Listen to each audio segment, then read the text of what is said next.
నమస్కారం అండి. ప్రజపద్యం వారు నిర్వహిస్తున్న బాల వ్యాకరణం కలిసి చదువుకుందాం అనే శీర్షికలో ఇవాల్టి పాఠానికి అందరికీ స్వాగతం. మనము ప్రస్తుతము ఆచ్ఛిక పరిచ్ఛేదాన్ని చూస్తున్నాము. అందులో రెండవ భాగంగా ఇవాల్టి సూత్రాలను చూద్దాం. కూతు శబ్దంబు కూతు శబ్దము ప్రథమైక వచనంబునకు రువర్ణం బగు. కూతు శబ్దము ప్రథమైక వచనంబునకు రువర్ణం బగు. ఏమిటి చెప్తున్నాడు ఇక్కడ అంటే, కూతురు అనేటటువంటి రూపము ప్రథమా విభక్తిలోని ఏకవచన రూపాన్ని సాధించాలి అన్నది ఇది. అయితే అసలు శబ్దం ఏమిటి? ఇది మనం మర్చిపోకుండా గుర్తుపెట్టుకోవాల్సిన విషయం. అసలు శబ్దం అంటే ప్రాతిపదిక. ప్రాతిపదిక ఏమిటి ఇక్కడ అంటే కూతు అన్నది మాత్రమే ప్రాతిపదిక. దానికి ప్రథమైక వచనములో కూతు అనకుండా ప్రథమైక వచన రూపానికి మాత్రమే రువర్ణము తెచ్చుకున్నాడు. అంటే కూతురు అన్నది ఏకవచన రూపం అవుతుంది. కూతురు ఏకవచన రూపం అయ్యి మరి బహువచన రూపం ఏమిటవుతుంది? ప్రథమ బహువచన రూపం అంటే కూతుళ్ళు అవుతుంది. ఎందుకు? కూతు అన్నది శబ్దము, అనగా నామము, అనగా ప్రాతిపదికము. దానికి ఏమొస్తుంది? బహువచనానికి ప్రథమ బహువచనాన్ని రూపం ఇదేంటి అంటే లు వర్ణకం బగు, కాబట్టి కూతుళ్ళు అవుతుంది. అయితే ఈ కూతులు అయిన తర్వాత మరి ఈ మన కూతుర్లు, కూతుళ్ళు, కూతురి ఇట్లాంటి కొన్ని శబ్దాలు వినపడుతూ ఉంటాయి. జనాల్లో ఉపయోగంలో ఇలా అనటం కూడా మనం వింటూ ఉంటాము. అయితే అవి ఇత్యాది రూపంబులు గ్రామ్యంబులని ఎరుంగునది. కూతురులు, కూతుళ్ళు, కూతురి ఇట్లాంటి రూపాలు ఏవైతే ఉన్నాయో అవి గ్రామ్యంబులు అని తెలుసుకోవాలి. అంటే గ్రామ్యములు అంటే ఏంటి? సాహిత్య భాషకి పనికి రాదు, అది వినియోగించటానికి లేదు. అంటే ఇక్కడ అర్థం ఏం చెప్పుకోవాలి? మనకి అన్ని బహువచనాలు చెప్తున్నాడమ్మా. ఎట్లాంటి బహువచనాల్లో ఏమేమి వస్తాయి అనే విషయాలు చెప్పుకుంటూ వస్తున్నాం. ఇక్కడ కూడా చూడటానికి ప్రథమైక వచనంలా కనపడుతోంది, కానీ ఇక్కడ చెప్పింది కూడా బహువచనం గురించే. కూతురు అన్నది మాత్రమే ప్రథమైక వచనం అయ్యా. బహువచనంలో మాత్రం కూతుళ్ళు అనే ఉంటుంది, కానీ కూతురులు ఉండదు. కూతురులు, కూతుళ్ళు ఇలాంటివన్నీ కూడాను గ్రామ్యములు. గ్రామ్యం అంటే ఏమిటి? గ్రామ్యం అంటే మనం ఇంతకు ముందే చెప్పుకున్నాం, ఎటువంటి వ్యాకరణ విశేషాలకి, నియమాలకి అందనటువంటి, అంటే లక్షణ విరుద్ధములైనవి. మనం సూత్రం చెబుతున్నాం, ఒక లక్షణాన్ని చెబుతున్నాం. ఆ లక్షణం ప్రకారము మనం ఒక రూపాన్ని సాధిస్తున్నాం. అంటే లక్షణమును అప్లై చేసి లక్ష్యమును సాధిస్తున్నప్పుడు అలాంటివి ఈ పదాలకి కుదరదు, కనుక ఇవి లక్ష్యములు కావు. ఇవి గ్రామ్యములు, అంటే లక్షణ విరుద్ధమైనది. కనుక గ్రాంధికమైన భాషలో ఇలాంటి పదములు వినియోగించకూడదు. కనుక కూతుళ్ళు, కూతురులు అనే మాటలు మనకి గ్రాంధిక భాషలో పనికిరాదు, అవి గ్రామ్యము అని మనం చెప్పుకోవాలి. ఇక్కడ ప్రథమైక వచనంలో మాత్రమే కూతురు ఉంటుంది, మిగతావన్నీ కూడాను కూతు అనే శబ్దంతో ఇతర విభక్తులు అలాగే బహువచనాలు కూడా సాధించుకోవాలి కూతు శబ్దముతోటే. దాని తర్వాతది చెయ్యువు బహువచన లకారంబున కలఘు రేపంబు విభాషణగు. చెయ్యువు అంటే ఏమిటి అసలు అన్నది ముందు ప్రశ్న. చేష్ట, చేత అంటే ఒక చేసేది అని. ఆ చెయ్యువు అంటే చేష్ట అని అర్థం. దానికి ఈ చేష్ట అనే శబ్దానికి బహువచనములో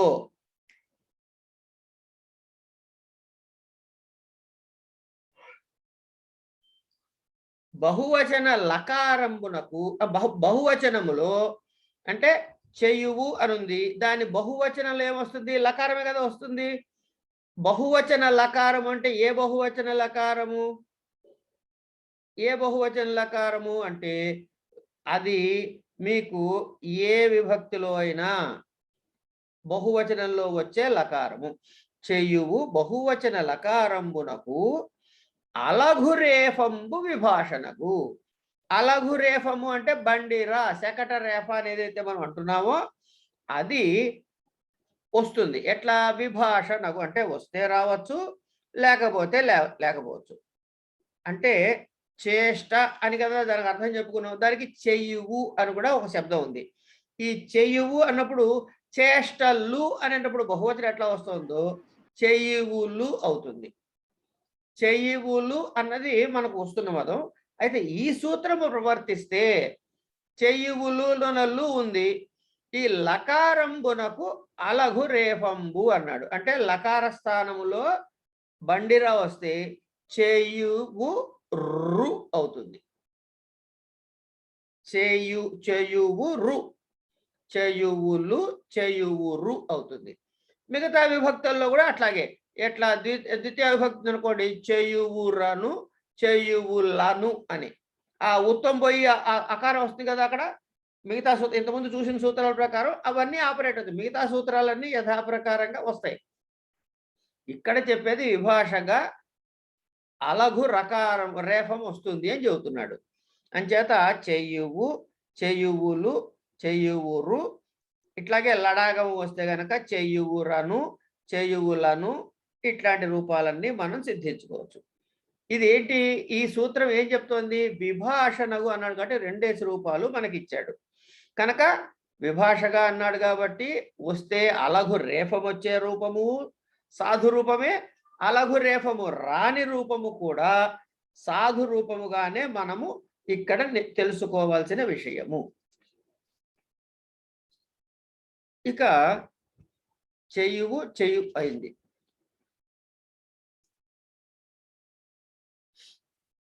దీని తర్వాత సూత్రం చూడండి. ఆల్వాదుల బహువచన లకారంబునకు రేఫంబును ముందరి లువర్ణమునకు బిందుపూర్వక డకారంబును అగు. ఈ ముందరి రేఫం ఏమిటి అంటే చూద్దాం. ఆల్వాదులు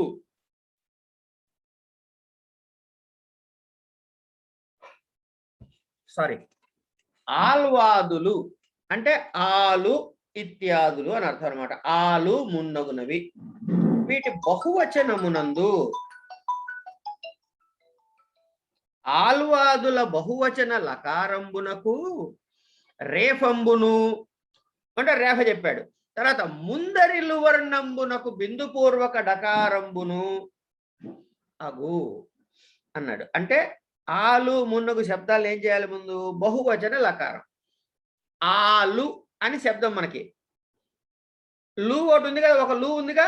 ఆలులో ఒక లు ఉంది. బహువచనం రావాలంటే మళ్ళీ అవ్వాలి ఆలులు అవ్వాలి. ఇప్పుడు మన దగ్గర ఎన్ని లూలు ఉన్నాయి? 2 లూలు ఉన్నాయి. ఒకటి బహువచనంగా వచ్చిన లకారం ఒకటి. అది లకారం అని ఎందుకు అన్నాడు అంటే కనుక అది ఇతర విభక్తుల్లో వచ్చినప్పుడు లకారం ఆగమంగా వస్తుంది కదా, కేవలం లకారమే వస్తుంది. అవన్నీ చూసుకుని ముందు వచ్చినటువంటి ఈ ఆల్వాదులకి బహువచనంగా వచ్చేటువంటి లకారం ఒకటైతే ఆలులో ఉన్నటువంటి లకారం ఒకటి ఉందిగా, లు వర్ణం ఒకటి ఉంది కదా. ఈ రెండిటికి ఏం చేయాలో చెబుతున్నాడు. ఆల్వాదుల బహువచన లకారంబునకు రేఫంబును అంటే ఏమైంది? ఆలు లు కాస్త ఆలులు కాస్త ఆలురు అయింది. ఆలులు కాస్త ఆలురు అయింది.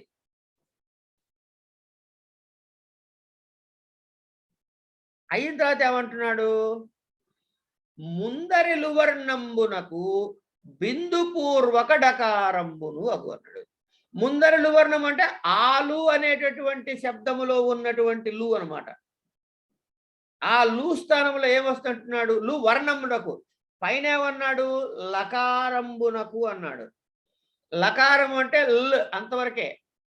దాని తర్వాత లకారం మీద అకారం ఉంటే అకారం, ఈకారం ఉంటే ఈకారం, ఉకారం ఉంటే ఉకారం, ఏముంటే అది వస్తుంది. కానీ ఇక్కడ లు వర్ణము అన్నాడు రెండో దగ్గర. లు వర్ణము అంటే లకారము మీద ఏ అచ్చు ఉంటుందో ఆ అచ్చుతో సహా అని. లా, లీ, లు, లే, లై, లవ్ అన్ని. లు వర్ణమునకు ఆ ముందున్నటువంటి లు వర్ణమునకు ఆ లు అని మొత్తంగా దాని స్థానంలో ఏమొస్తుందిట? లు వర్ణమునకు అన్నాడు. కు అంటే షష్ఠీ విభక్తి. షష్ఠీ స్థానే యోగ చెప్పుకున్నాక మనం ఇంతకుముందే. కనుక ఆ లు స్థానములో బిందు పూర్వక డకారంబు. బిందు పూర్వక డు అనలేదు, బిందు పూర్వక డకారము అంటే బిందువు డకారము డ్ అనేది రాయాలి. ఇప్పుడు మన దగ్గర ఏమేమి ఉన్నాయి? ఆ ఉంది, ఆలులు అది కదా మన రూపం ముందు. ఆ ఆలులో ఆ అలాగే ఉంది.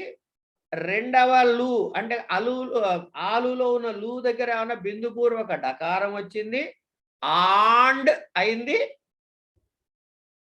తర్వాత లకారమునకు రేఫం వచ్చింది కాబట్టి ఆ బహువచన లకారం లు అని ఉంది కాబట్టి ఇక్కడ దానికి రేఫ వచ్చింది కాబట్టి రు అయింది. ఆ బిందుపూర్వక డకారము రు మొత్తం కలిపితే సంహిత ఈ ఆండ్రు అవుతుంది.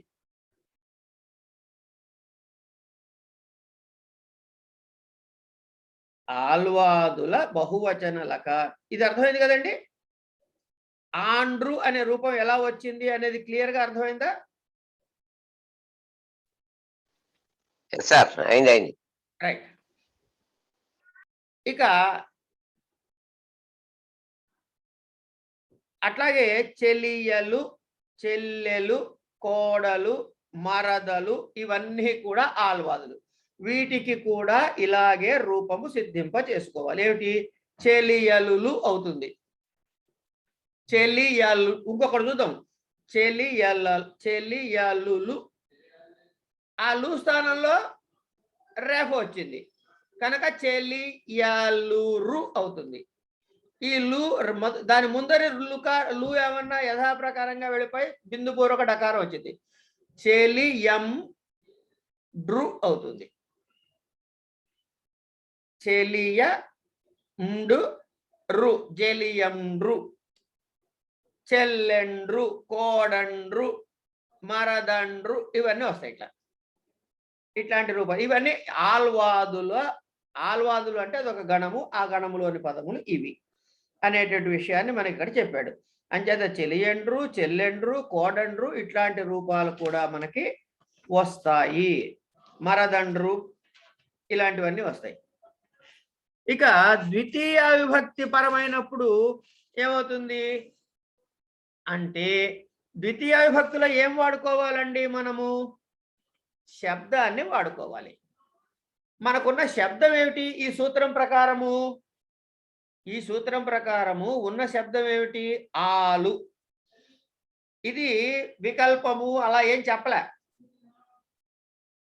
కనుక ఇది నిత్యంగా చేసుకోవచ్చు. తర్వాత ఆలు కాస్త ఏమైంది? ఇక్కడ రెండు పదాలు తీసుకుందాం. ముందు ఆలు తీసుకుందాం. ఆలు లు అన్నది ఏమన్నా ప్రథమ బహువచనంలో లు. ఇప్పుడు ద్వితీయ విభక్తిలోకి వెళ్ళాలనుకోండి, ఈ లు స్థానంలో ద్వితీయ విభక్తి ను వస్తుంది. బహువచనం అయితే లు వస్తుంది, ఇంకోటి ఏదో వస్తుంది, చేత వస్తుంది, కొరకు వస్తుంది.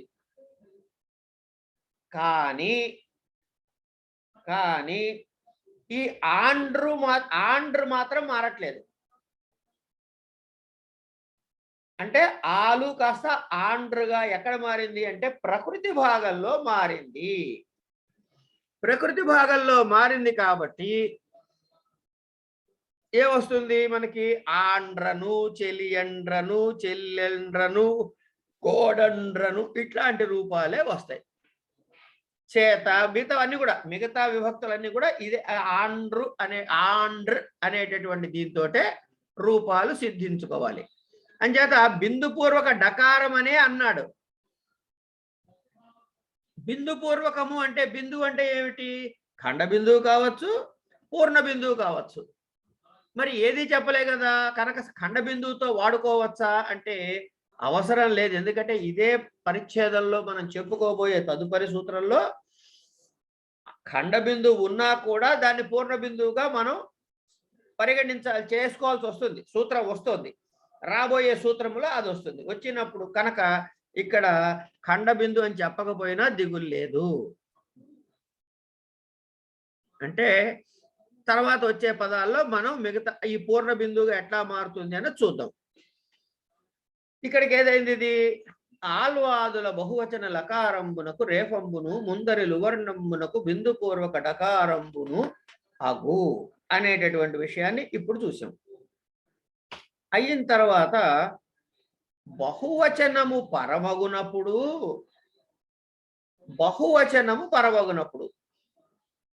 అప్పుడు ఏమిటవుతుందిట? డాల అట్లా యుత్వంబునకు అంటే డు లు టు రు అనమాట. డాల ఉత్వంబునకు అంటే ఆ పదములో చివర డు గాని లు గాని టు గాని రు గాని ఉంటే ఆ ఉత్వంబునకు లోపంబు ఎట్లా జరుగుతుందిట? బహుళంబుగా నగు, బహుళంగా అవుతుంది. ఎట్లా? కింద చూద్దాం, వృత్తి చూద్దాం ముందు. గుండ్లు గుండులు, గిండ్లు గిండులు, కాళ్ళు కాలులు, మొసళ్ళు మొసలులు, గొండ్లు గొంటులు, తుంట్లు తుంటులు, గోర్లు గోరులు, సీవిరులు సీవిరులు. ఇవి రూపాలు ఇచ్చాడు. ఈ రూపాలు వస్తాయి. ఎందుకు? బహుళంగా అన్నాడు కాబట్టి రెండేసి రూపాలు వస్తాయి. ఏమిటా రెండేసి రూపాలు? గుండ్లు వచ్చు, గుండులు కూడా కావచ్చు. సరే, బహుళ గ్రహణముచే, బహుళము అంటే ఏమిటి? ప్రవృత్తి, అప్రవృత్తి, వికల్పము, అన్యథ, ఇతరత్ర కూడా రావచ్చు కదా. అది బహుళ గ్రహణముచే విల్లులు పిల్లులు పులులు ఇత్యాదులందు లోపంబు లేదు. అంటే లోపం వచ్చిన విల్లులు కాస్త ఆ లోపం రాదు. అక్కడ ఏ లోపం చూద్దాం మనం ఎట్లా వస్తుందో లోపం. దేనికి లోపం అంటున్నాడు? ఉత్వంబునకు లోపము అంటున్నాడు. కనుక ఈ విల్లులు పిల్లులలో ఉన్నటువంటి ఉత్వానికి లోపము రాదు. పిల్లులలో ఉత్వానికి లోపం రాదు, పులుల్లో ఉత్వానికి లోపం రాదు.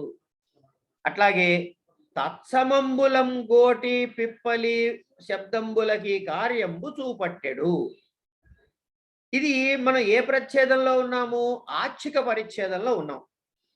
ఆచ్చిక పరిచ్ఛేదంలో ఉన్నప్పుడు కొన్ని తత్సమ రూపాల్లో కూడా ఈ సూత్రము ప్రవర్తించినట్లుగా, అంటే ఈ సూత్రము యొక్క కార్యము వినియోగము చేయబడి శబ్దాలు రూపసిద్ధి జరిగింది అని ఒక రెండు ఉదాహరణలు చూపిస్తున్నాడు. ఇట్లాంటివి కనపడుతున్నాయి, చూపట్టెడు కనపడుతున్నాయి.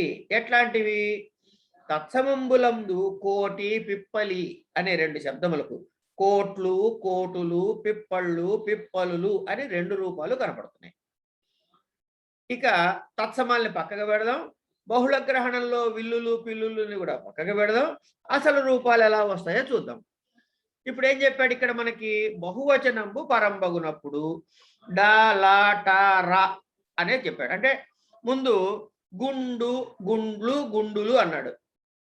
ఇక్కడ ఏముంది చూడండి, గుండులు ముందు యువతలు తీసుకోండి. మొదటి ఇచ్చిన గుండ్లు అన్నది ఏమిటి? సూత్రము ప్రవర్తించిన తర్వాత మనకి సిద్ధించబోయే రూపం. కనుక మనం ఏ రూపం చేస్తున్నాము? సిద్ధించక ముందు, రూపము ప్రవర్తించక ముందు గుండులు అనుంది. గుండులు అంటే బహువచనమే కదా. రైట్, బహువచనము పరంగా ఉంది. బహువచనం పరంగా ఉంది అంటే తెలిసిందయ్యా, లు ఉంది కదండి. ఆ బహువచనాన్ని ప్రత్యయమైనటువంటి లు ఉంది కాబట్టి ఇది బహువచనము పరంగా ఉంది. అంటే పరముగా ఉంది అంటే తర్వాత ఉన్నది అంటే ముందో పదం ఉండాలిగా. ఏం పదం అది? గుండు. ఇప్పుడు ఏమిటవుతుందిట? డాలాటారాల ఉత్వంబునకు అంటే ఏంటి? డకారం గాని లకారం గాని టకారం గాని రకారం గాని ఉత్వంతో ఉండాలి. గుండులో డు చివరి ఉంది కదా, డకారం ఉంది, ఉత్వం కూడా ఉంది. ఏమిటవుతుంటే అప్పుడు ఉత్వానికి లోపం అన్నాడు. గుండు ప్లస్ లు ఉంది, గుండులో ఉన్న డకారానికి ఉన్న ఉత్వం పోతే గుండు అవుతుంది. గుండుకి లు కలిపితే ఏమవుతుంది? గుండ్లు అవుతుంది. అదే రూపం అక్కడిచ్చాడు. ఆ సన్నిహితంగా ఉండటం చేత దగ్గర కలిసిపోయి గుండ్లు అనే రూపం సిద్ధిస్తుంది. ఇది అట్లాగే గిండులు అని ఉండేది గిండు అనేది లు ఉంది. దాని ప్రకారం డకారం ఉత్వం పోయి గిండ్లు అనే రూపం వచ్చింది. అలాగే కాలు అంటే మనకు తెలుసు. కాలులు అంటే 2 కాళ్ళు అనుకోండి. కాలులు కాస్త ఏమవుతుంది? డా లా టా రా అని 4 ఇచ్చాడుగా. ఈ డాలా టారా అనే వాటిల్లో ఇప్పుడు లకారానికి ఉదాహరణ చూస్తున్నాం. కాలులు లు అన్నదేమన్నా బహువచన ఇది. కాలు అన్నది శబ్దము. కాలులో లకారం ఉంది, చివరన ఉత్వంతో ఉంది కాబట్టి ఆ లకారం ఉత్వం పోతే కాళ్ళు అవుతుంది. కాళ్ళు కాస్త కాళ్ళు అవుతుంది. ఎందుకు అవుతుంది అంటే రాబోయే సూత్రంలో ఈ అలఘు లకారాన్ని చెప్తాడు. మనం చెప్పుకోబోయే సూత్రాల్లో తదుపరి సూత్రాల్లో ఈ యొక్క లకారమునకు అలఘు లకారం ఎక్కడొస్తుందో వచ్చే సూత్రం చెప్పబోతున్నాడు. దాని ప్రకారంగా ఇప్పుడు మనం ఎక్కడ 12లో ఉన్నాం. 2-3 సూత్రాల తర్వాత అది వస్తుంది ఆ సూత్రం. అంచేత కాళ్ళు అనే రూపం ఇక్కడ సిద్ధిస్తుంది. ఈ కాళ్ళు అని సిద్ధిస్తోంది కాబట్టి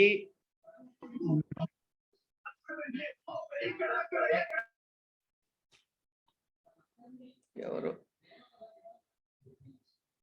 రైట్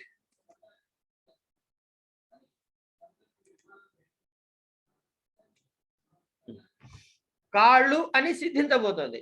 అలాగే మనకి వృత్తిలోనే చెప్పేశాడు. ఏమని? విల్లు పిల్లులు ఇట్లాంటివన్నీ కూడాను ఏం రావు అని చెప్పి, కనుక వాటి జోలికి మనం పోక్కర్లేదు. ఈ విధంగానే మిగతా రూపాలన్నీ ఇచ్చిన రూపాలన్నీ కూడా వస్తాయి. అయితే ఇవి కేవలం ఆచ్చిక పరిచ్ఛేదం కదండి. ఆచ్చిక పరిచ్ఛేదమానికే కాకుండా ఆచ్చిక శబ్దాలకే కాకుండా తత్సమ శబ్దాల్లో కూడా ఈ సూత్రము విధించేటటువంటి వ్యాకరణ కార్యాలు జరుగుతున్నాయి అనటానికి 2 శబ్దాలు కనపడ్డాయి ఆయనకి. అవి కూడా చూపించాడు. కోటి ప్లస్లు కోట్లు అయింది. కోట్లు. అట్లాగే పిప్పళ్ళు. అక్కడ కాళ్ళు ఎట్లా అయిందో ఇక్కడ పిప్పళ్ళు కూడా లకారానికి చూపించాడు ఒక రూపం. అయిన తర్వాత అంటే బహుళం అన్నప్పుడు ఏమేమి చూసుకుంటాం మనం? ఒక వచ్చే రూపము, ఈ సూత్రం ప్రవర్తించిన రూపము, సూత్రము ప్రవర్తించని రూపము కూడా 2 రూపాలు మనం ఇక్కడ పరిశీలన చేస్తున్నాం. దీని తరువాతి సూత్రము బహువచనము పరంబగునప్పుడు అసంయుక్తంబులయి, ఒక కండిషను, అసంయుక్తములయి ఉదంతంబులైన అంటే 2 కండిషన్స్ చెబుతున్నాడు. బహువచనం పరంగా ఉండాలి, అది ఒక కండిషన్ పక్కకు పెట్టండి. ఇదేంటి? బహువర్ణం పరంగా ఉండాలంటే లు రావటము అక్కడ పక్కకు పెడితే దాని పూర్వం ఉన్నటువంటి రూపంలో దాని కండిషన్స్ చెబుతున్నాడు. అది బహువచనం పరమైనప్పుడు అసంయుక్తంబులయి, సంయుక్తాలు కాకూడదు. సంయుక్తం అంటే ఏంటి? 2 హల్లులు కలిసి ఉండటం.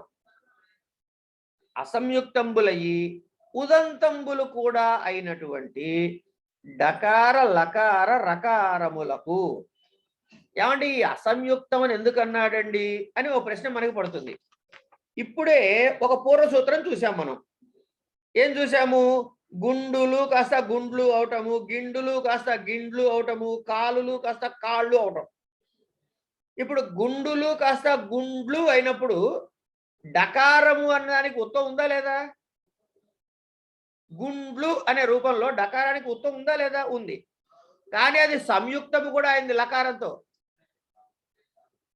గుండ్లు అనే రూపము అంటే పూర్వసూత్రము ప్రవర్తించినప్పుడు వచ్చిన రూపము సంయుక్తాక్షరం అయ్యింది. అది ప్రవర్తించనప్పుడు రూపము అసంయుక్తమై ఉంటుంది, గుండులు అనే ఉంటుంది.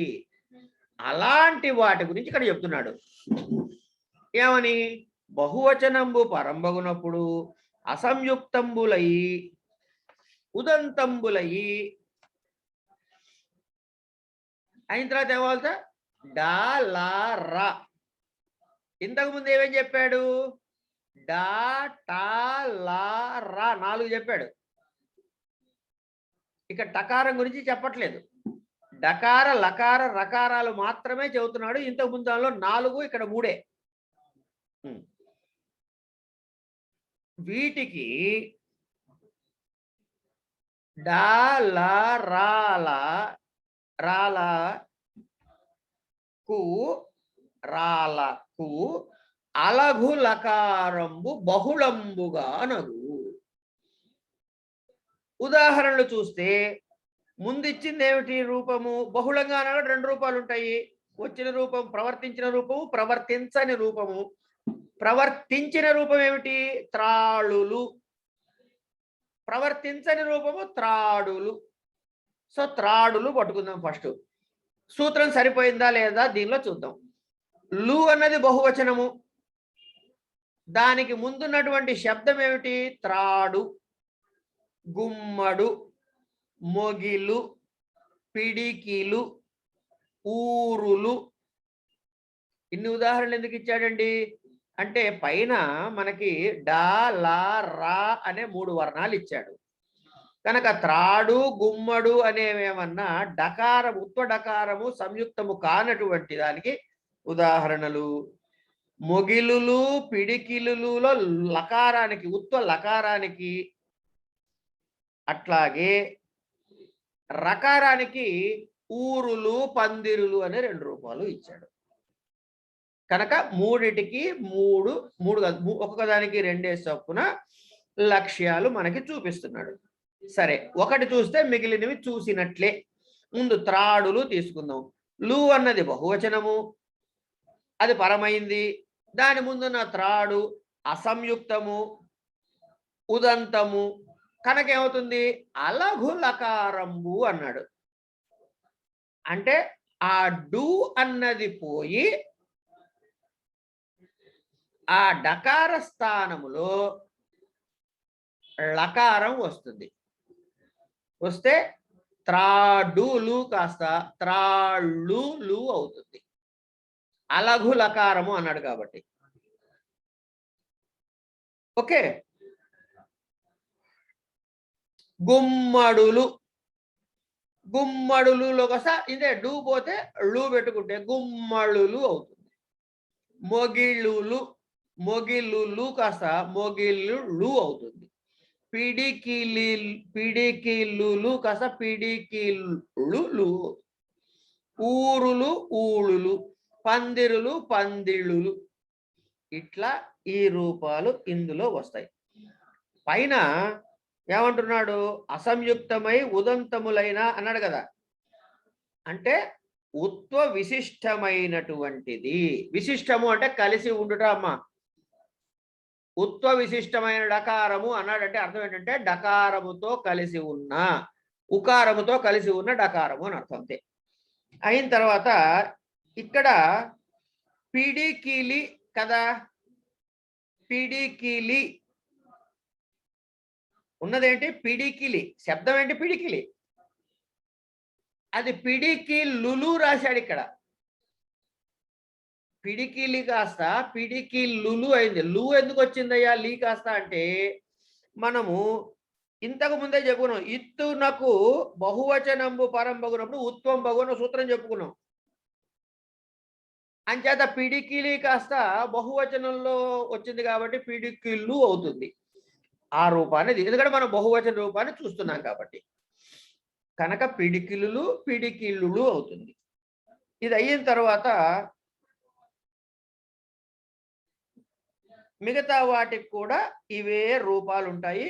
అంటే ఈ సూత్రము ప్రవర్తించిన రూపము త్రాళ్ళులు అవ్వచ్చు, గుమ్మళులు అవ్వచ్చు, మొగిళ్ళులు అవ్వచ్చు, ఇట్లా అవ్వచ్చు. ప్రవర్తించకుండా ఉన్న రూపం బహుళంగా చూసుకుంటే త్రాడులు, గుమ్మడులు, మొగిళ్ళు అలాగే ఉంటాయి. ఇక్కడికి 13వ సూత్రాన్ని మనం చెప్పుకున్నాం. ఇక ఈ 13వ సూత్రం అయిన తర్వాత 14వ సూత్రం. 14వ సూత్రం ఏంటంటున్నాడు అంటే,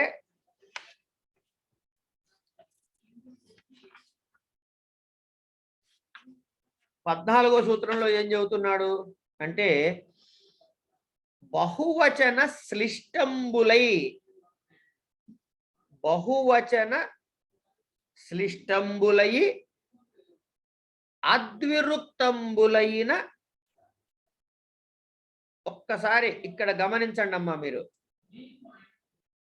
ఏంటి గమనించాలి అంటే, ముందేమో డా రా లా డా లా టా రా 4 ఉన్నాయి.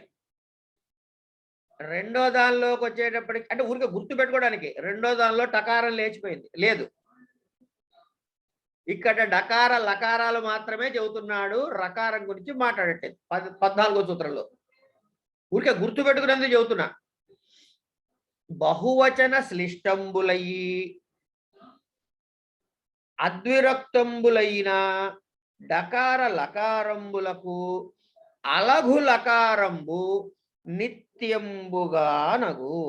పైనన్ని బహుళాలు, వీటికి మాత్రము నిత్యము. ఎప్పుడుట అంటే, ఇప్పుడు మనం 3 సూత్రాలు చదువుకుంటున్నాం.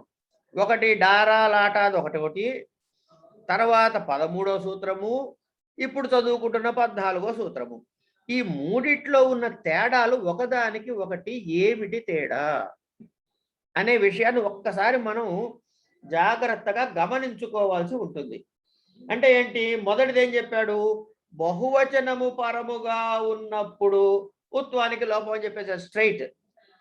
దాని తర్వాత ఏం చెప్పాడు, బహువచన పరముగా ఉన్న ఉత్వానికి లోపం చెప్పిన తర్వాత సూత్రంలో బహువచనము శ్లిష్టంబులైన ఇది చెప్తున్నాడు.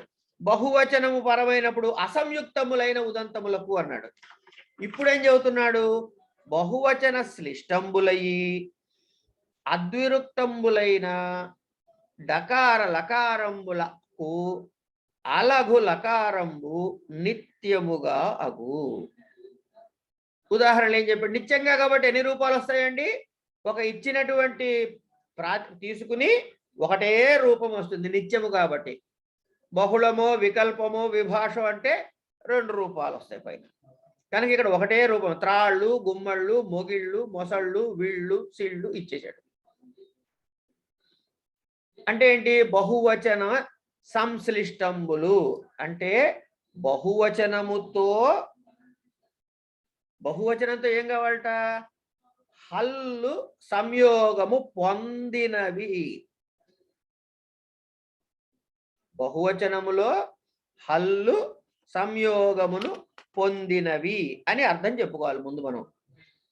అంటే ఏమిటవుతుంది, మనకి ఇంతకు ముందు చెప్పుకున్న సూత్రంలో ఉకారము పొంద లోపం వచ్చినప్పుడు వచ్చిన రూపం ఉంది కదా, గండ్లు గుండ్లు చెప్పుకున్నాం కదండి. ఆ చెప్పుకున్నప్పుడు ద్విత్వం సంయుక్తాక్షరం అయింది కదా. అది ఇంతకు ముందు చెప్పుకున్న సూత్రములో సంయుక్తాక్షరం అయింది కదా, అది అయిందండి.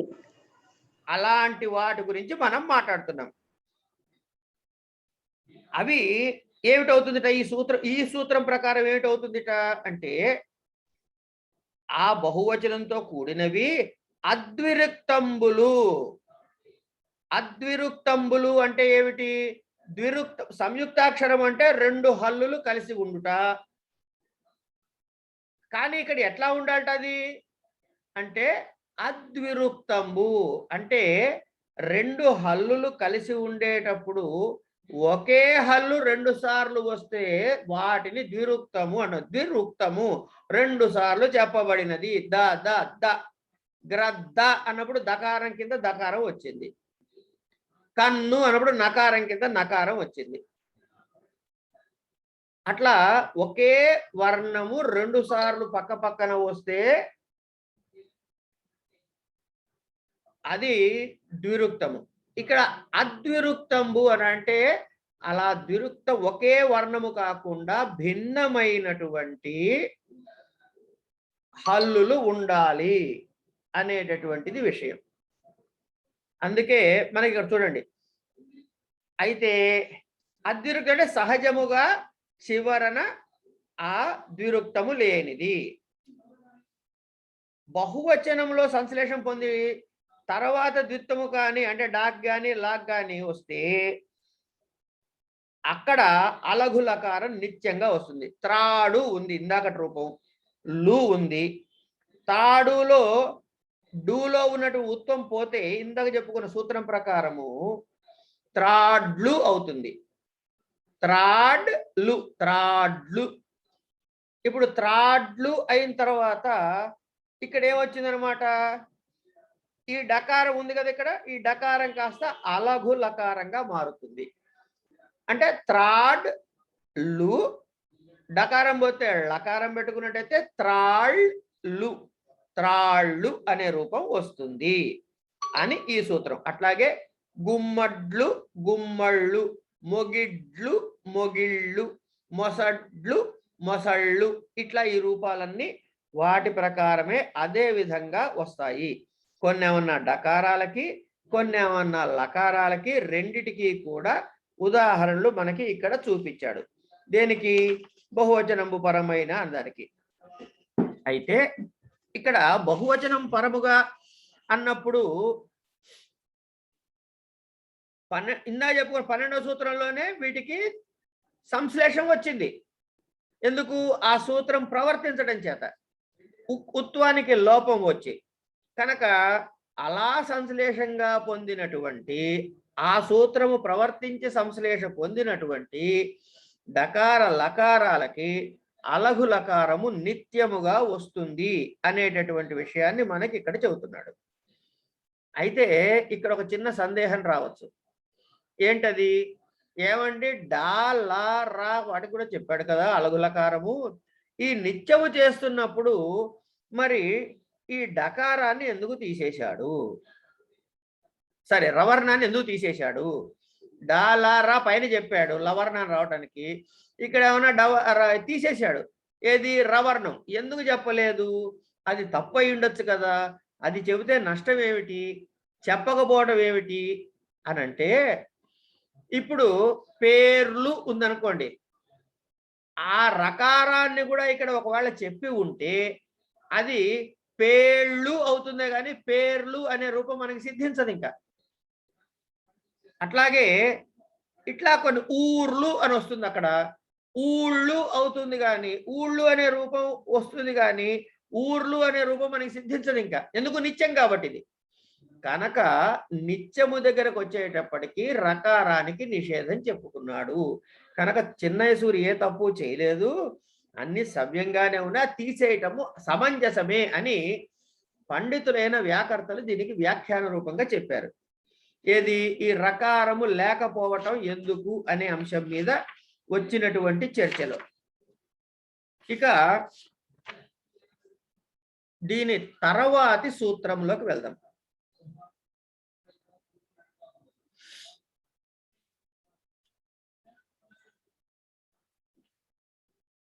ఒక్క నిమిషం అండి.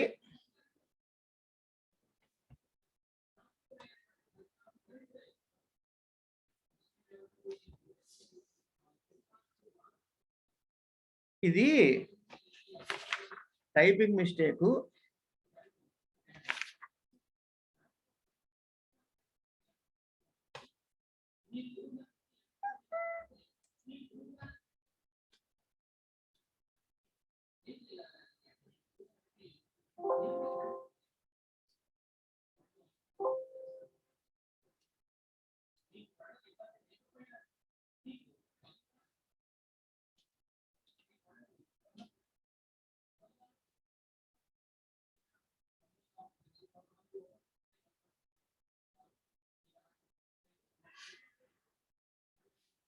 సమాస కాదు, సమాన టైపింగ్ మిస్టేక్ అది.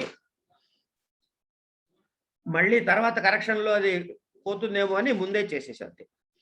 సమాన పదంబునందు సంయోగంబు పరంబగునప్పుడు ఎల్లచో, ఇక్కడ ముఖ్యమైన మాట ఎల్లచో, గుర్తుపెట్టుకోవాలి. ఇది సమాన పదంబునందు సంయోగంబు పరంబగునప్పుడు ఎల్లచో ఖండ బిందువునకు పూర్ణంబగు. ఇందాక చెప్పుకున్నాం కదా, ఏమండి కేవలం బిందువు అన్నాడు, మరి ఖండ బిందువు కూడా రాసుకోవచ్చా అంటే తర్వాత సూత్రంలో అది పూర్ణ బిందువుగా మారిపోతుంది అనుకున్నామే, ఆ సూత్రము ఇది. సమాన పదంబునందు సంయోగంబు పరంబగునప్పుడు ఎల్లచో ఖండ బిందువునకు పూర్ణంబగు అన్నది సూత్రం. సమాన పదం అంటే ఏమిటి? సరే, కిందది కూడా చదివేద్దాం. అనటులు అనంట్లు, పనటులు పనంట్లు, గోటులు గోంట్లు, తేటులు తేంట్లు, ఏడులు ఏండ్లు, కాడులు కాండ్లు, ఏండ్లు కాండ్లు ఇత్యాదులందు డాకుళాదేశంబు కొందరు ఒక్కాణించిరి. కొందరు ఒక్కాణించిరి అంటే నేను ఒప్పుకోవట్లేదు అని అర్థం.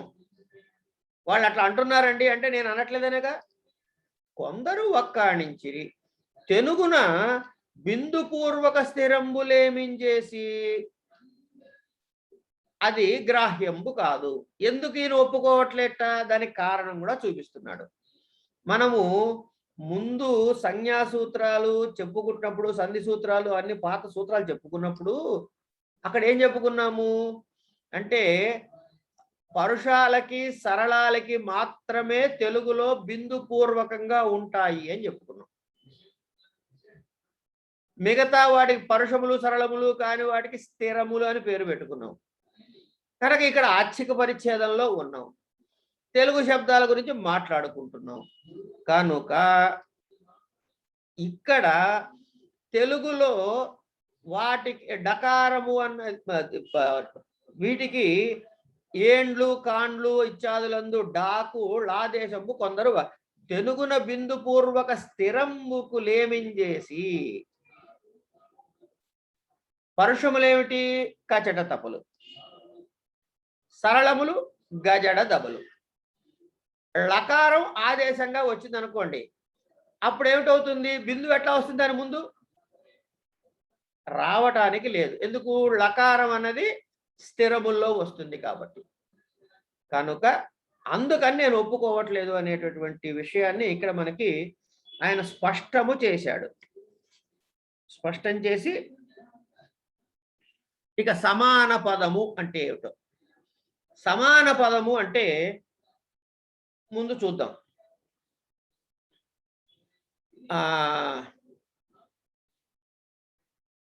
రామబాణము అనుకుందాం కాసేపు. రామబాణము అంటే దేని గురించి చదువుతున్నాండి? ఒక బాణం గురించి చదువుతున్నాం. కానీ ఇందులో రెండు పదాలు ఉన్నాయి. రామ అన్నది వ్యష్టిగా ఒక అర్థము కలిగిన పదము, బాణము అన్నది వ్యష్టిగా ఒక అర్థము కలిగిన పదం. అంటే రెండు పదములకు విడివిడిగా అర్థాలు చెప్పుకునే అవకాశం ఉన్నది. ఇది సమాస పదము. అయితే అసలు పదము అంటే ఏంటి అన్నది ప్రశ్న. మీరు గమనించినట్లయితే ఈ సూత్రాలు అన్నిట్లో కూడా పదము అన్నది మనం మాట్లాడటానికి వినియోగించేది. శబ్దము నామము అనేవి ప్రాతిపదికని సూచిస్తున్నాయి. ప్రాతిపదికకి అంటే ఒక ప్రకృతికి ఒక ప్రత్యయము కలిస్తే వచ్చినది పదము.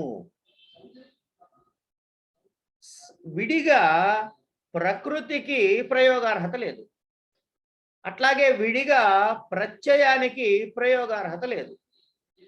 ప్రకృతి ప్రత్యయము కలిసిన తర్వాత వచ్చిన రూపం ఏదైతే ఉందో దానికి మాత్రమే ప్రయోగార్హత ఉంది. దాన్ని పదం అంటాం. అంటే ఒకే పదము, సమాన పదము. అందులో సంయోగంబు పరంబగునప్పుడు అనంట్లు అని ఉంది ఇక్కడ. ఇది ఒకటే పదము. సంయోగము పరమైంది. సంయోగం అంటే ఏమిటి? అవ్యవధానముగా హల్లులు రావటం. టకార లకార ఉకారములు, ఉకారము అచ్చు, అవ్యవధానంగా టకార లకారములనే హల్లులు ఉన్నాయి. అట్లాగే పనంట్లు గోంట్లు తేంట్లు ఏండ్లు వీటన్నిటి కూడా చూడండి సంయుక్తాక్షరాలు ఉంటాయి. అలా పరంగా ఉన్నప్పుడు ఖండ బిందువునకు పూర్ణ బిందువు అగును. అంచేత అనటులు అనంట్లు అనేటటువంటి రూపము పనటులు పనంట్లు అవుతుంది, గోటులు గోంట్లు, తేటులు తేంట్లు, ఇట్లాంటి రూపాలు మనకి వస్తాయి. అంటే అనటులు అనే దానిలో టకారంలో గల ఉకారం, టకారము ఉకారము లోపించగా అనట్లు అవుతుంది. అనట్లు అయితే ఏమైంది? ఖండబిందువు ఉంది అక్కడ. ఆ అనట్లు అనటులు కాస్త అనట్లు అవుతుంది. అయిన తర్వాత అక్కడ ఖండబిందు కాబట్టి ఆ ఖండబిందువు స్థానంలో పూర్ణ బిందువు వచ్చి అనంట్లు అనే రూపం మనకు వస్తుంది.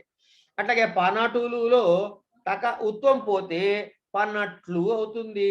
ఆ ఖండబిందువు పోయి పూర్ణ బిందువు అయ్యి పనంట్లు అవుతుంది. ఇట్లా వీటికి ఈ రూపాలు వస్తాయి. అంటే ఏంటనమాట, మనం ఇంతకు ముందు చెప్పుకున్న సూత్రంలో పూర్ణ బిందువు వికల్పముగా విధించబడగా దానికి బాధకంగా ఇక్కడ నిత్యముగా చెబుతున్నాడు. అంటే పనంట్లు ఇట్లే గోంట్లు మిగతావన్నీ కూడా వస్తాయి. అయిన తర్వాత ఇంకా ఈ కాండ్లు ఏండ్లు వీటి గురించి చెప్పుకున్నాం కదా, వీటికి ప్రవర్తించదు. కారణం ఏమిటి అంటే కనుక స్థిరములకు ముందు పూర్ణ బిందువు వచ్చే అవకాశమే లేదు కనుక అని చెప్పుకున్నాం. ఇక ఇందులో ప్రధానమైన మాట ఒకటి ఉందండి అని ఇంతకు ముందు నేను అన్నా. ఏమిటా మాట? ఎల్లచో అని. అసలు ఈ ఎల్లచో అనే పదము కనుక లేకపోతే ఈ సూత్రములో ఏమిటవుతుంది? అది ఉండాల్సిన ఆవశ్యకత ఏమిటి? ఇది మనం తెలుసుకోవాలి. అంటే ఎల్లచో అని కనుక ఉంది. ఎల్లచో అంటే అసలు అర్థం ఏమిటి? అన్ని చోట్ల, ఇక్కడ అక్కడ లేదు, అన్ని చోట్ల అని అర్థం. ఎందుకు ఈ మాట అవసరం ఏమిటి అంటే, పూర్వం చదువుకున్న సూత్రాల్లో హ్రస్వము మీది ఖండ బిందువునకు పూర్ణ బిందువు అవుతుంది అని విభాషగా నగు అనే సూత్రం చదువుకున్నాం. ఖండ బిందువు మీది అదే హ్రస్వము మీది ఖండ బిందువునకు పూర్ణ బిందువు విభాషగా అగు అనే సూత్రం చదువుకున్నాం. కనుక ఇప్పుడు దీనివల్ల మనకేం ఇబ్బంది ఏం లేదు. కానీ దీర్ఘం మీద సాధ్యపూర్ణము లేదు అని కూడా ఒక సూత్రం చదువుకున్నాం. అంటే దీర్ఘాక్షరాలు ఉన్నట్లయితే సాధ్యపూర్ణం అంటే ఏమిటి? సిద్ధపూర్ణము సాధ్యపూర్ణము అని రెండు ఉంటాయని మనం చెప్పుకున్నాం మొదట్లో. సిద్ధపూర్ణము అంటే ఆ పదమునందు సహజముగా ఉన్నటువంటి పూర్ణ బిందువు. పూర్ణము అంటే ఏమిటి అంటే ఒక వ్యాకరణ కార్యము జరుగుట ద్వారా ఒక ఖండ బిందువు పూర్ణ బిందువుగా మారటము, ఒక పూర్ణ బిందువు రావటము, అంటే వ్యాకరణ కార్యము ద్వారా అక్కడ పూర్ణ బిందువు రావటము. ఇందాక మనం బిందు పూర్వక డకారాన్ని తెచ్చుకున్నాం. అప్పుడు బిందువు ఎట్లా వస్తుంది? సాధిస్తే వస్తుంది. అట్లాంటి అన్నమాట. కనుక దీర్ఘము మీద సాధ్యపూర్ణము లేదు అన్నాం. ఆ సూత్రం ప్రవర్తించి ఈ సూత్రం ప్రవర్తించకుండా పోతుంది. ఇది నిత్యమైన సూత్రము కనుక ఎల్లచో అన్న పదము ద్వారా, ఈ దళము ద్వారా దానికి ఆ సూత్రము వల్ల ప్రవర్తించకుండా చేస్తున్నటువంటి దానికి బాధకమయ్యి ఈ సూత్రము ప్రవర్తించేందుకు అన్ని చోట్ల ప్రవర్తించేందుకు వెసులుబాటు కలిగించే పదము ఈ ఎల్లచో. అంచేత ఈ ఎల్లచో అనే దగ్గర ఖండ బిందువునకు పూర్ణ బిందువగునని వల్ల దీర్ఘం మీద సైతము, దీర్ఘం మీద కూడా పూర్ణ బిందువు అవుతుంది అనే అర్థాన్ని మనం చెప్పుకోవాలి.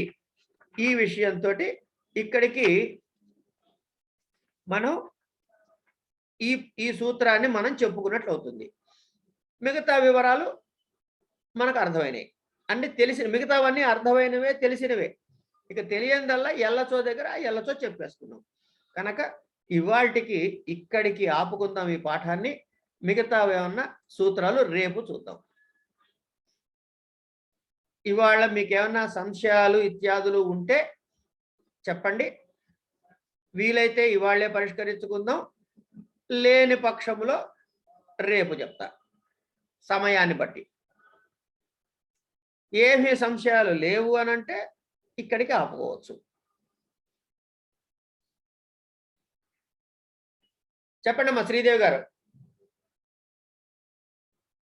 ఏం లేవు, మ్యూట్ లో ఉన్నారు, మీరు మ్యూట్ లో ఉన్నారు, ఏమంటున్నారు అర్థం కాలే.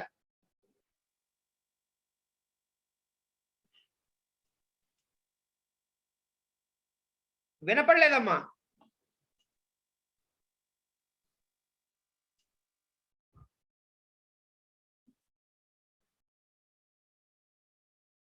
మ్యూట్ లో ఉన్నారు, మీ మాట వినపడట్లేదు.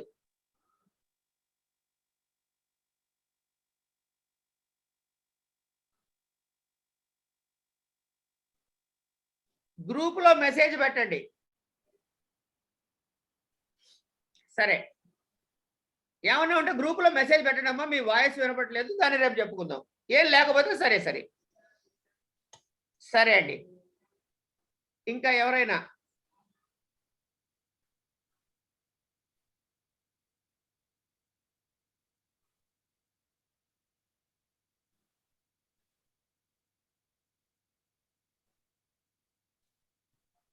సరే అండి, ఇవాళకి ఇక్కడికి ఆపుకుందాము పాఠం. రేపు దీని తర్వాత సూత్రాల నుంచి చూద్దాం.